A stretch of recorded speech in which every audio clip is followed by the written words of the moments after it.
Hari ni aku dekat food court section 19. Aku nak tengok ada apa kat sini. So, jom kita masuk je, korang akan jumpa Nina. Kedai platform 19. Ada kedai tomahawk kat sini. Tapi yang kita punya main bukan ni. Kita punya main tu tu so. Sepanjang tu ialah dia punya food court. Nampak? Kat situ aku pernah pergi, nasi ayam dia. Nasi ayam dia sedap yang sini. Generally sedap and murah. Murah gila. Like RM5 kot tak silap nasi ayam dia. Macam korang boleh tengok kan, food court dia beratur panjang. Dia punya nasi ayam. Berapa ni? Harga dia tengok tak? Set double RM9. Nampak tak? Tu. Nasi ayam roasted RM5. RM5. Sebab tu ramai. Nampak? Sebelah nasi ayam ni ada gerai ni dessert and beverage. Ada orang ada jual ABC tak silap kat sini tu. ABC dia nampak?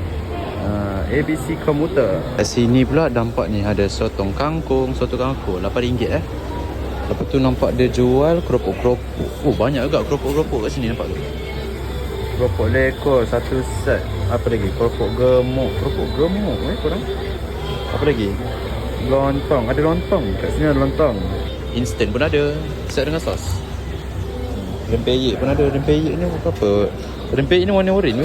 Ni apa? Kuaci. Rempeyek kuaci. Maybe korang rasa macam nak makan KFC. Ni local fried chicken. Bukan KFC aku gurau je. Tapi dia macam KFC nampak tu. Ada set-set. Banyak weh. Ada burger juga. Burger pun ada. Sizzling.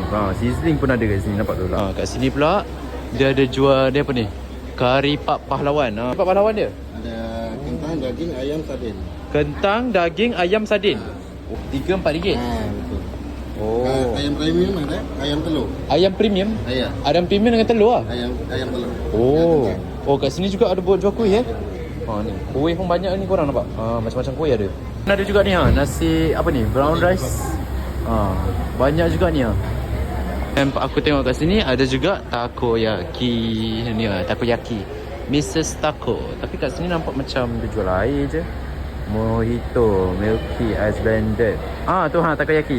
Takoyaki. Udang ayat 5 biji RM5. Biji RM1 lah kiranya. Cuma yang bawah tu dia dah macam lagi diskaun je.